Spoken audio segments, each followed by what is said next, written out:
wabarakatuh. Selamat pagi pemirsa, selamat datang di Hidup Sehat, acara kita tunggu-tunggu. Nah, tadi ada tayangan mengenai manfaat dari sendawa nih.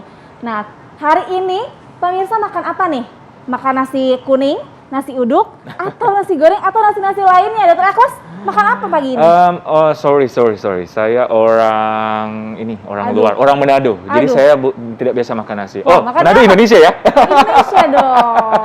Tentu makan nasi dong. Dokter Sasa makan apa? Aku juga makan nasi putih hari ini. Nasi sarapan putih. pagi ya. Orang Indonesia kan biasanya belum makan, kalau belum makan nasi termasuk saya juga. Setuju Betul. banget. Dan ternyata ada berbagai pilihan jenis nasi. Betul. Ada warna-warni tuh. Nasi putih, nasi merah, nasi hitam, coklat, merah, kuning, hijau. Belum tentu ya. Nah, yang jadi pertanyaan sekarang, apakah nasi putih ini berguna juga bagi kesehatan? Ada dampak buruknya atau tidak? Itu dia makanya. Kali ini kita akan membahasnya nih semua Semua jenis nasi ya. Bersama dengan dokter kece kita hari ini, Dokter Maria Haryono, spesialis gizi klinik. Selamat pagi, dokter. Selamat pagi, Dokter Maria. Apa kabar? Luar biasa ya. Nah, pemirsa, sebelum kita bahas lebih lanjut mengenai semua nasi, kita lihat dulu tayangan berikut ini.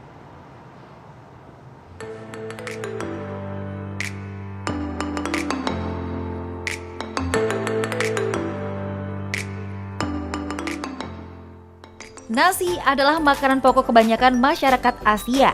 Memiliki cita rasa manis, nasi bisa disandingkan dengan berbagai jenis lauk, baik itu daging ataupun ikan juga sayuran. Bagi masyarakat tanah air, baru dikatakan makan jika sudah menyantap sepiring nasi, bahkan lebih. Apalagi bila disajikan dalam kondisi hangat dengan tambahan lauk yang menggugah selera, dijamin tak akan cukup sepiring nasi saja. Nah, uniknya meski termasuk sumber karbohidrat yang tergolong berat, namun masyarakat kita biasa mengkonsumsi butiran putih yang padat ini mulai pagi hari dengan berbagai varian olahan seperti nasi goreng, nasi kuning, atau nasi uduk.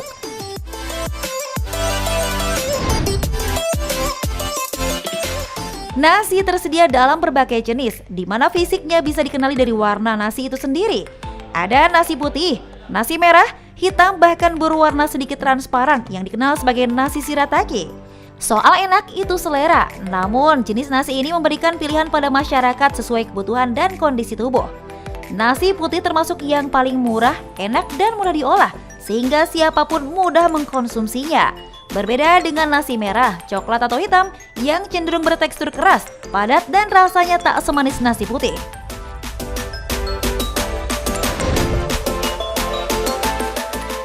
Jenis nasi yang kini banyak digandrungi adalah shirataki. Memiliki tekstur lebih kenyal menyerupai mie, tapi nasi shirataki rasanya agak tawar. Nah, pemirsa, sumber energi tubuh ini sama-sama mengenyangkan. Namun, apakah kandungan nutrisinya sama? Sebetulnya, mana yang lebih sehat? Nasi putih, merah, coklat, hitam, atau nasi Jepang, atau juga basmati? Dan berapa takaran yang tepat? Simak informasi lengkapnya di Hidup Sehat sesaat lagi. Nah, itu tadi pemirsa mengenai berbagai jenis nasi. Di depan kita sudah ada juga berbagai jenis nasi nih. Ada pertama, nasi putih. Oke. Kesukaan banyak masyarakat Indonesia, termasuk saya ya. Benar, ini pasti udah tahu ya. Tuh, ada nasi yang, nasi hitam. Nasi hitam. Benar ya, nasi hitam. Oke. Terus ada nasi merah. Merah. Oke. Itu Dokter Sasa, nasi apa tuh? Ini nasi coklat nih. Nasi coklat ini agak-agak kayak butek gitu ya, emang ya. Oke. Selanjutnya di sini ada nasi shirataki. Shirataki. Di antara nasi-nasi ini nih, yang mana sih yang paling bagus dikonsumsi bagi kita semua? Iya. Nah, Dokter Maria, kita bahas nasi nih, Dok. Fakta mitos pertama, dokter, nasi putih ini dapat menyebabkan diabetes, Dok. Fakta atau mitos? Ini mitos. Mitos. Ya, jadi kalau sampai nasi menyebabkan diabetes, rasanya nasi udah ditarik ya, udah nggak boleh dikonsumsi. Nasi putih. Nasi putih juga enggak. Jadi sebenarnya penyebab diabetes adalah memang karena faktor pola hidup kita. Pola makan, kurang exercise, ditambah lagi mungkin ada faktor-faktor lain seperti genetik gitu ya. Tapi bukan kemudian kita semua orang yang makan nasi putih kemudian jadi diabetes, ini enggak. Jadi balik lagi tergantung dengan porsi dan juga faktor lifestyle yang lain. Dan juga asupan karbohidrat yang lain dong gitu ya. Jadi bukan melulu karena nasi putih. Oke, masih terkait dengan nasi putih, dokter. Katanya banyak makan nasi putih bisa bikin gemuk atau obesitas. Fakta atau mitos? Oh, itu fakta. Namanya banyak gitu. Iya, betul. Ya, banyak atau sedikit bisa bikin obesitas juga? Kalau nasi putih? sedikit juga enggak, karena sebenarnya tubuh kita kan tetap butuh karbohidrat. Nah, yang paling sering kita konsumsi itu dari nasi putih. Kalau hanya sedikit dan cukup sesuai dengan standar nutrisi tubuh kita masing-masing, harusnya ini tidak menimbulkan obesitas. Tetapi kalau banyak over sepiring penuh 3 kali makan bahkan lebih, ya otomatis pelan-pelan ini disimpan sebagai cadangan tubuh kita dan disimpannya berupa lemak, jadilah obesitas. Iya dong, betul. setuju dong. Terkait nasi putih lagi nih dok, banyak juga masyarakat yang penasaran ya dok, kebenarannya katanya ini lebih bagus nasi putih yang dingin dibandingkan dengan nasi hangat. Ini Wow. fakta atau mitos dokter? Iya. Tapi jangan dijawab dulu, pemirsa, kita akan tahu jawabannya saat lagi, tetap di Hidup sehat.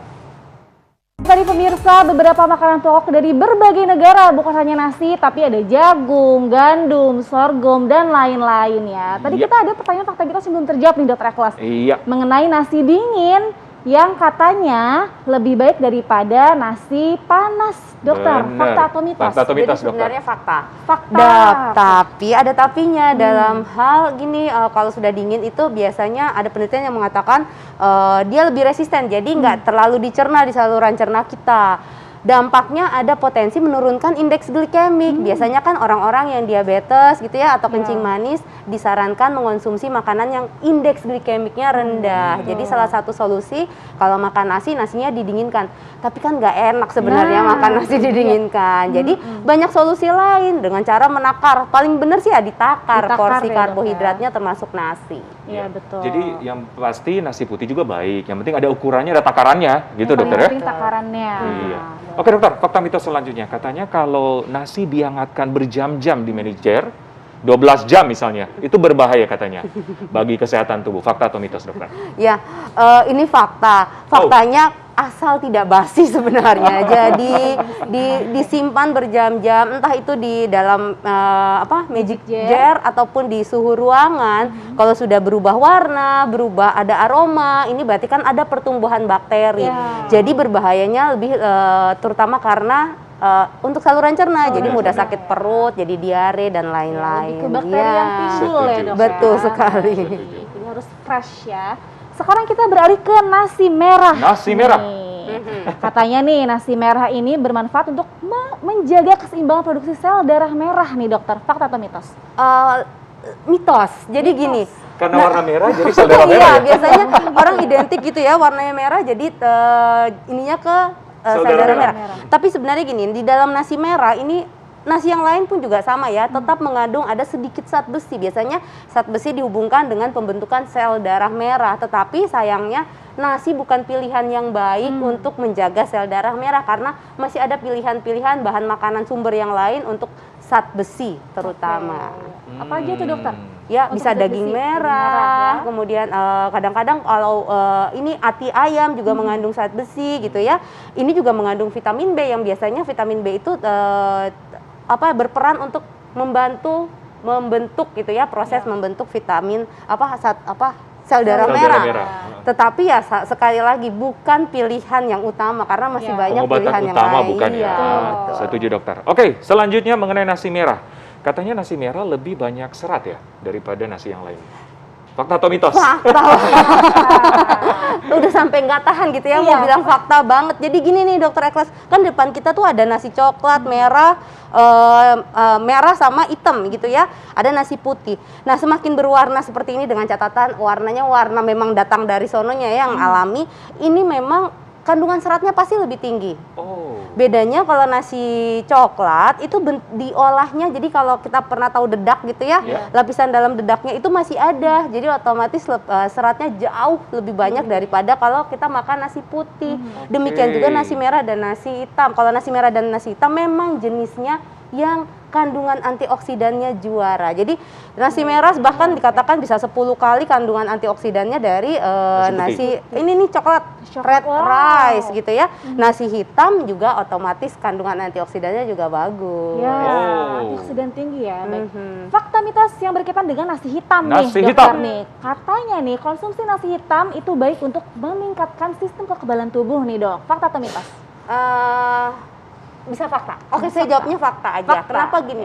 Karena nasi hitam ini sebenarnya merupakan sumber energi.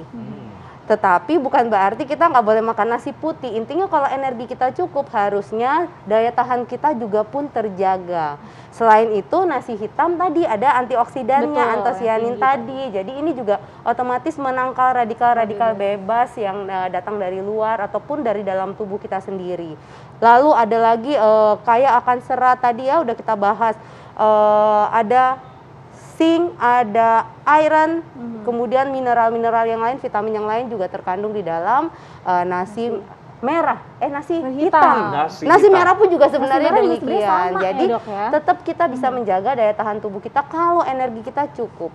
Tapi memang ingat ya, ada yang namanya pola gizi seimbang. Jadi makanan kita nggak boleh melulu dari karbohidrat, nggak boleh Iya. melulu dari nasi. Dari nasi. Nah, bedanya nasi hitam sama ketan hitam.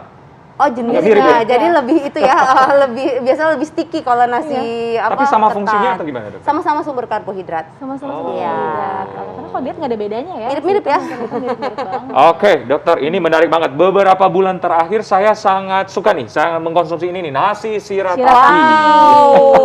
Wow, hebat Kata banget. mitosnya katanya, dokter, selain rendah kalori, mengkonsumsi nasi shirataki bermanfaat untuk menurunkan kolesterol. Fakta atau mitos? Fakta. Jadi gini, Oh. shirataki itu kita harus luruskan dulu nih. Jadi shirataki ini sebenarnya bukan kategori dari beras gitu ya, Betul. bukan dari padi, tetapi sebenarnya dari umbi-umbian Diolah ya? konjak yang diolah mirip jadi ini. Jadi kan orang happy gitu ya Mirip kalau nasi. mirip nasi putih, tetapi biasanya kalau yang pengen cari rendah kalori memilihlah untuk makan nasi shirataki gitu ya.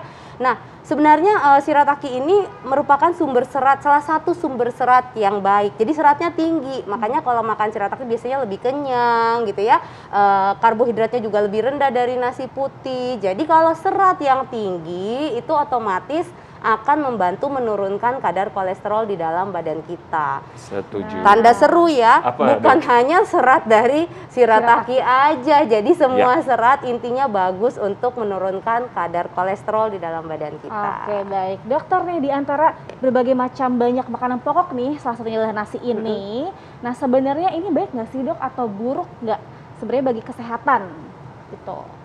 Secara keseluruhan, Secara keseluruhan Secara dari nasi-nasi baik ini ada yang sekali. baik, Jadi oke. konsumsilah nasi sebagai salah satu pilihan sumber karbohidrat kita. Iya. Tapi ingat ya, badan kita nggak hanya perlu nasi atau badan kita nggak hanya perlu karbohidrat, tapi perlu nutrisi yang lain. Jadi harus diseimbangkan. Jadi ayo mulai obah. Kalau misalnya biasa makan nasi sepiring, isinya nasi semua, di pinggir-pinggirnya hanya hiasan. Sekarang mulai diubah, makan nasinya porsinya dikecilkan. Ya.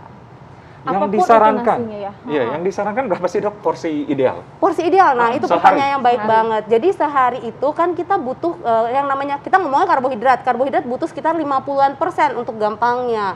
Nah 50% sisanya dari bahan makanan yang lain. Jadi kalau misalnya masuk di piring, ya kan Tengahnya. enggak dong, seperempat aja cukup. Seperempat aja. piring aja cukup. Iya. Kalau dihitung berapa gram, biasanya berbeda orang, beda laki-laki, beda Benar. perempuan, beda postur tubuhnya gitu ya. Biasanya memang takarannya sedikit bervariasi, tapi sebagai gampangnya kira-kira lah seperempat piring setiap kita makan itu datangnya dari karbohidrat. Salah satunya nasi. Baik, jadi seperempat Oke, dari piring Anda seperempat. adalah karbohidrat ya, seperempat aja. Baik. Oke, mau nasi, kentang ya bisa menjadi pilihan ya. Boleh banget. Pokoknya karbohidrat ya. Boleh banget. Terima Oke, kasih Dokter banyak, Maria. Dokter Maria. Intinya makanan pokok kita sehat, bukan berarti warna-warni ada sehat atau tidak, tapi porsinya tetap terjaga. Betul Ya, sekali. baik, Dokter Maria, terima kasih banyak, Terima kasih, informasinya Dokter. sangat luar biasa. Oke. Selanjutnya Dokter Ekhlas, Ya. kita akan membahas tentang kemarin tuh ya sempat viral kan ya. apa tuh? Apa tuh?